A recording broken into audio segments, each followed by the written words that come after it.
Bismillah ve salatu ve selamu ala Resulillah ve ala alihi ve sahbihi ve men vala. Muhammed İbni İsmail el-Bukhari rahmetullahi aleyhinin Sahih Bukhari namlı kitabıdaki dersimizdenki devamında bugün Kitab-ül İlim yani ilim hakkındaki kitaptaki tövendeki babını okuyumuz. Bu babda Musa aleyhissalatu vesselam'nınki denizini boylap Hızır aleyhissalatu vesselam'nınki huzuruna bağlılık hakkındaki bayan kılıngan. Allah subhanahu ve taala Kur'an-ı Kerim'de Sür Kahf'nin 66. ayetinde bu hakkında şundaq deydi. Sana bildirilgen ilimlerden bana öğütüp koyuşun için senin kaynadın erişip mağsan bolamdı degen ayet. Bu Musa aleyhissalatu vesselam'nınki Hazreti Hızır'a karta deyilgen sözünü Allah bizge hikayet süptüdü dep biratıdı. Muhammed İbni İsmail el-Bukhari rahmetullahi aleyh 74. numurluk bu hadiste şundaq deydi. Mana hadis sözlep bergen idi Muhammed ibn Gureyr az-Zuhri deydi. Bu yerda hem de mana deyişide Ustazi Muhammed ibn Gureyr bu hadisini yekke yalğız alet sözlep bergenlikke kelip çıkıvatında. Muhammed ibn Gureyr Zuhri bolsa özü Kureyşlerinki Bani Zuhra cemaatidir.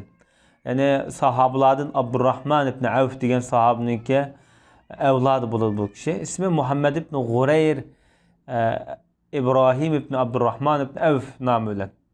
Ondaqda Abdurrahman ibn Avf'ninki 4. evladı olur da çevirse. Bu adam Semerkant'ta yaşaganken Semerkant'ni özü tutup yani Farabriri degan namıyla meşhur bu adam. Bu adamninki ustazları köp mesela Yakup ibn İbrahim, Mutreb ibn Abdullah Nishapuri degandek. İmam Bukhari rahmetullahi aleyhinin ustazlıp İmam Bukhari bu kişiden hadis ügengen. Ma hadisin görünüp turuptu. Xas ustazda kıldı bu yerda. Bu kişi ulamalar baha bergan vaqtida rastgel hadisleri yaxshi yaraydigan degan mazmun bilan sifatlagan. Bu adam o'zi Madinada yashagankan ayni vaqtida keyingi mezgillarda Samarqandda makon tutgankan bir mezgil. Ham Samarqanddan qaytib keldimi Madinaga yoki shu Samarqand o'lib ketdimi bu xotirlangan emas. Hatto o'lib ketgan vaqtimi 231 Hijriya 240-yillar oraliqda o'lib ketgan deyildi. Aniq vaqti yo'q. Bu adam deydi bizga Yaqub ibn İbrahim hadis so'zlab bergan edi deydi. Bu zatmi hamda Abdurrahman ibn Avf'ninki avlodlardan. Ma yuqorqi kishi bilan bu nevr tuqqanlardan bo'ladi hamda. Bu kishi Abdurrahman ibn Avf'ninki yani bir nevrlardan bo'ladi. Mesela ballar degandek. Bu zatqa ulamalar baho bergan vaqtida hujjat, imom, hofiz degandek nomlanib bergan. Shu davrdagi ayni vaqtdagi katta muhaddislardan bo'ladi. Leys ibn Sa'd o'qigan hadis ilmini. Hatto bu kishiniki shogirdlaridan masalan Imom Ahmad, Sa'd ibn Rahawi, Ali ibn Madini qatorliqlar shogird bo'ladi. O'zing uchrashgan, o'rgangan ustozlarimi, o'rgatgan shogirdlarimi bir-biridan sarxil. Hadis ilmida hali voyaga yetganlik kelib chiqdi bundan. Ulamalar baho bergan vaqtida bu odamni rostgel, ishonchlik degandek baholar bilan sifatlagan. Bu odamniki yashagan tug'an joylari shu Madina, Hijoz, Bag'dod, Taymish, Iroq zaminlarida orlab yurgan. Nadlab ketganligi xotirlanmabdi, lekin o'lib ketgan vaqti 208-yil Hijriyani. Bu kishi deydi, "Menga dadam hadis so'zlab bergan edi" dedi. Bu kishining dadasi bir necha qatam boshda o'tdi. İbrahim ibn Sa'd ibn İbrahim degan kishi. Abdurrahman ibn Avf'ning chavirisi bo'ladi bu odam. O'zi Madinada tug'ilgan, Madinada yashagan, keyin Bag'dodda yashagan bu odam. O'zi ishonchli ulamolardan, Madina Munawvarning ayni vaqtdagi qozilardan bo'ladi. Rangi ro'yi sal qaramtulroq odam ekan. Bu hamda Harun Rashidning zamonasida Harun Rashid bu odamni bek to'la hurmat qilgan, azizlagan bu odamni. Ammo shu naqshi haqida savol so'ralgan vaqtida naqshini halol deb fatvo bergan ekan bu odam. Shuning uchun bir qism hadis o'rganadigan muhaddislar bu odamni hadis anglash uchun kelgan vaqtida bu odam o'zi g'inglab naqsh o'qiyotgan ekanda shunga bu hadis o'rgangil kelgan odam asli biz sizdan bir hadis anglash uchun bir erishmanlik holatlar shundoq bir uzun yo'llarni besib kelgan edik. Anlasak siz bu naqsha o'qiydi ekansiz. Biz sizdan ham hadis anglasak bo'lmaydi degan ekan. Bu odam javoban mundoq degan ekan. Undaqda men faqat sinlam o'qitib qo'yma. Undaqda men bundan keyin bu hadislar o'tayotganman, Bag'dodda hadis o'tayotganman. Hadis o'qitishdan burun azroq bir naqsh o'qiyotman deb o'ziga shu bu hamda odam orasida bo'layotgan dialogda, suhbatda hamda ochiqda deyilayotgan gaplar bo'lishi mumkin. Shunlar bu gap Bag'dodda keng tarab ketgan İsmail İbrahim Sa'dmandadi deydigan ekan. Hatto Harun Rashidniki qulqiga yetib bordi ekan bu gap. Yetib borgan ekan bu odamni chaqirib "Manga Mahzumiya haqidagi hadisni so'zlab bergin" desa, bu odam bir o't nekagin deydi ekan. O't degan Alloh chalg'a asbab hamda shu vaqtda ekan. O't bilan ma'lqi bir xushpurak narsa var. Shu o'xshib ketdi bu ishga iborat. Harun Rashid bu sinavyapti bu odamni. Bu iliqi mizlik purak etirnimi desa, yo'q. Chalg'a asbab o't nekagin degan ekan. Harun Rashid kulib ketgan. Hamda İbrahim Sa'dmi tushundi ekan bu arliqda. Kulib ketib, "Podshoyim, tungi nadonning gapi sizga yetib beribdi-da.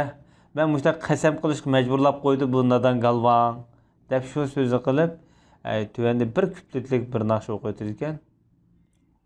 Bu odamniki bu tutmaga o'ziniki bir tanlashi ixtiyori. Bu odam 183-yilda o'lib ketgan ekan. Hamda ulamolar baho bergan vaqtida, lekin Imom Ahmad bu odamni ishonchlik degan baholarni bergan. Hatto hadislari mazmut hadislar degandek. Hatta bir qism muhaddislar bu odamni hujjat degan. Yahya ibn Ma'illa masalan ishonchlik odam degan. Asosan ko'p sondagi shu danglik hadisshunoslar hammasi bu odamni ishonchlik, rostchil degan baholarni bergan. Bu odam Solihdan hadis bayon qilyapti. Solihning tarjimali boshida o'tdi. Solih ibn Kayson o'zi tabiin odam. Bu Iraqlar voqeasida hadisda o'tgan. Bu odam hamda Ibn Shahobdan hadis bayon qilyapti. Ibn Shahob bo'lsa Muhammad ibn Muslim ibn Shahab az-Zuhri bu bir necha qatim tarjimal o'tdi. Bu odamga hadis so'zlab bergan ekan deydi. Haqiqatan Ubaydulloh ibn Abdullah bu odamga Ibn Abbosdan xabar bergan ekan, Ibn Shahobga. Ibn Shahob saliq deb turibdi bu gapni. Bu Ubaydulloh ibn Abdullahning tarjimalidan boshida o'tdi. Bu yerda hamda xabar berayotgan mazmun tövendikçe. Abdullah ibn Abbos bilan Hurr ibn Qays ibn Hisn al-Fazari degan odam ikkisi munodirlashib qolibdi, talash tortishib qolibdi. Bu Musaniki Hamroy kim o deb hamda. Bu kishimi sahoba Hurr ibn Qaysmi?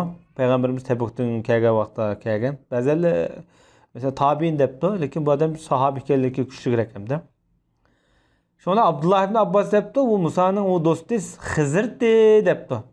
Şu arlıqda bu işkelerinin qishidan Ubay ibn Ka'b degan sahoba o'tib qolibdi-da. Abdullah ibn Abbas Ubay ibn Ka'bni chaqirib, "Ma ikkimiz bir gap talashib qoldik. Bu Musa'niki bu do'st kimi degan gapda talashib qilyapmiz." Heliq Musa alayhisolatu vasallam uchish uchun yo'l so'rgan. Heliq kishi kim edi? Payg'ambar alayhisolatu vasallamdan bu vaqtda bir narsa bayon qilganligini deganligini anglaganmisan deb Ubay ibn Ka'bdan Abdullah ibn Abbas so'rayapti. Shuningdek Ubay ibn Ka'b, Payg'ambar alayhisolatu vasallamniki mundaq deganligini anglagan edim. Orada Musa alayhisolatu vasallam bir to'p Bani Isroilliklar bilan tug'a vaqtida bir odam kelib so'radi-da, "Sendin o'zingdimi bir olimroq bir odamni bilamsan ey Musa?" deb gap so'radi dedi. Musa alayhisolatu vasallam javoban "Yo'q" deb javob berdi. Endi Musa alayhisolatu vasallamniki gumonida endi Alloh taolo vahiy tushirayotgan zot bo'lgan ekan, bilmagan narsani Alloh bu kishi o'rgatayotgan ekan, shu gumon bo'yicha endi men deb o'ylaydi. Shu darhol Alloh taolo Musa alayhissalomga vahiy qildi. Bu yerda hamda bir adab qoida yo'sinda azroq bir tanbih bermoqchi Alloh taolo. Shuning bilan "Ya, undaq emas. Bizning bandimiz Xizr olim, sendim olim" degan gapni vahiy qilib bildirdi. Shunda Musa alayhisolatu vasallam Xizrning qishig'i qanday borganligi yo'lini Allohdan tilovatida Alloh taolo Musa alayhisolatu vasallamga bir beliqni belgi qilib berdi bu yerda. Sen şu qachon shu beliqni yo'qitib qo'ysang, qaytib kel, shu vaqtida sen Xizr bilan uchqishsa dedi. Shunda Musa alayhisolatu vasallam bu dengizda beliqning iziga ergishib mangdi. Musa alayhissalom sahilda mangdi. O'zinki shu xizmatchisi Yusha bilan. Beliq hamda dengizda man adam darlıqda. Musa aleyhissalatu vesselam özünki xizmetçisi yigitke mundaq depdi. Hamda Musa aleyhissalatu vesselam özünün xizmetçisi yigitke ay beliqni yo'qitib qo'ygan zamatlar manga bildi degan hamda darlıqda. Onun oldida. Sonra keyin hamda Musa aleyhissalatu vesselamga bu yigitni xizmetçisi da'vat edamda. Biz taşninki qishig'a bağan bo'lsa qulab ekan. Men beliqni shu yerda unutib qopdiman. Meni faqat bu shayton unutuldirib qo'ydi bu yerda eslishimdan. Deb shuna dedi. Asli bular azroq bir orom olgan bir toshning tubida. Shu toshning tubida orom olsa beliq yo'qolib ketgan. Bular hamda uyg'onib azroq yana oldiq manganda bir mezgil. Azroq mangandan keyin bo'lninki esiq kilovatida. Bo'lapmi Ayşa'nınki esiq kilovatida bu gap. Degandan keyin Musa alayhissalom debdi. Bizning o'ylaganimizmi, izlaganimizmi shu deb darhol u ikkisi o'zining izini qo'g'lab, burun izini qaytishdi deydimdi. Shu anda Xizrni uchratdi. Şu orliqda hamda Alloh subhanahu va taolo Qur'oni Karimda Sura Kahfda bayon qilgan voqealik shu yerda yuz bergan dedi. Endi Musa alayhissalatu vesselamlar bu Xizrniki uchrashgan o'rni qachon bo'lgan deganda ulamolar ko'pincha asosan buni Sina cho'lligi atrofidagi shu Bani Isroil qavmi gangirab yashayotgan Sina cho'lligida bo'lgan deyildi. Hamda Xizr bilan bu dengizning bo'yida uchrashgan o'rni hamda aniq xilma-xil qarashlar bor. Bunda aniq bir yakun yo'q. Ammo ulamolarning tasavvuri, eng kuchli tasavvuri bu shu Sham tarafga yaqin bo'lgan, shu Iordaniyaga yaqin orliqda, ya'ni balkim shu hozirgi G'azza atroflarida, shu atroflarda yuz bergan bo'lishi mumkin. Aqaba deydigan bir yerda yuz bergan degan qarashni ulamolar ko'pincha kuchlantirgan. Hamda Xizrniki Musa alayhissalatu vesselamga o'rgatgan ilmlar qaysi turdagi ilmlar desa, hamda buni shu taqdir maxfiyatliklarga munosabatlik mahluqotlar haqidagi masalan bir qism yoshirin bilinmagan sirlar bor. Ko'rinishda shunday ilmlarni o'rgatgan deyiladi. Ammo Musa alayhissalatu vesselamniki ilmi shu vahiy orqali bildirilgan shariat yo'sindagi ilmlar. Bu yerda hamda Musa alayhissalatu vesselamni ma'lum darajada hamda azroq adablashuvidan avatgan deyildi. Millatda Musa alayhissalomni o'zgarishliq bir katta olim. Chunki Allohningki vahiysini qabul qiladigan bir payg'ambar, mursal payg'ambarlarning biri. Ammo bu yerda Musa alayhissalatu vesselam mendan boshqa olim bilmayman deb men degan, ya'ni o'zini ifoda qiladigan bir so'zni ishlatganlik uchun Alloh taolo Xizr alayhissalatu vesselamni adablash yuzidan avatgan. Ya'ni sana o'rgatilmagan ba'zi ilmlarni, xos ilmlarni biladigan zotlarni yoshirin pa degan shaklda. Shunga biz har qanday bir ne'matni Allohga bog'lash muhim buningda. Chunki masalan farishtalar ayni vaqtida bizga faqat sen bildigandan boshqani biz bilmaydiganmiz degan adab so'zni ishlatgan.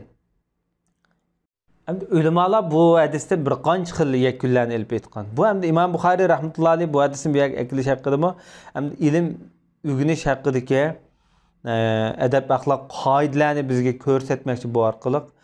Birinchidan ilib aytgan vaqtida hamda adab axloq jihatdan har qanday o'rgangan ilmni yani Allohga nisbat berish kerak. Yani Allohning bildigini bilmay yoki Alloh menga ato qilganini bilmay degan shaklda. Yani birisi ilm o'rganish uchun bir jafo cho'qim adam tatish kerak.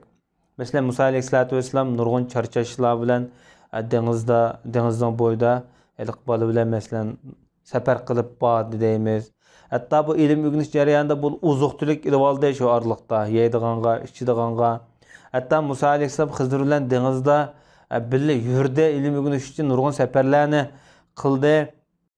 Uningdan boshqa masalan ma'lum darajada ilm da özü mesela naqis ya kemtik ekanligini his qilgan vaqtida odam cho'qim o'zi bilmaydigan bilimni ilish uchun, egallash uchun taxim yarishman bo'lib yurish kerak demoqchi. Chunki Musa alayhissalom sen bilmaysan, Xizr biladi deb bo'g'ichi, undaqda men Xizrni qanday topaman dedi bu yerda.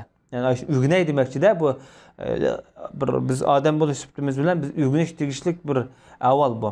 Kur'an-ı Kerim'deki bu kıssalar bizimki yolumuzni yo'ritish uchun tushirilgan vahiylarda. Mesela Musa alayhissalomning mush qissalari faqatla ma'lumot nuqtasidan o'rganish emas. Faqat mushularning mushu tarixdagi hikmatini, falsafasini bilish uchun bizga ko'rsatilayotgan bir nur yo'l bu. Yana biri mush ilm o'rgangan bilarmanlarniki bilarmanlik qilmaslik muhim. Mag'rurlanmaslik, o'zing bildiganda men cho'qim bilma deb kibr qilmaslik muhim hamda. Ve sallallahu ala nebiyyina Muhammed ve ala alihi ve sahbihi ecmaîn.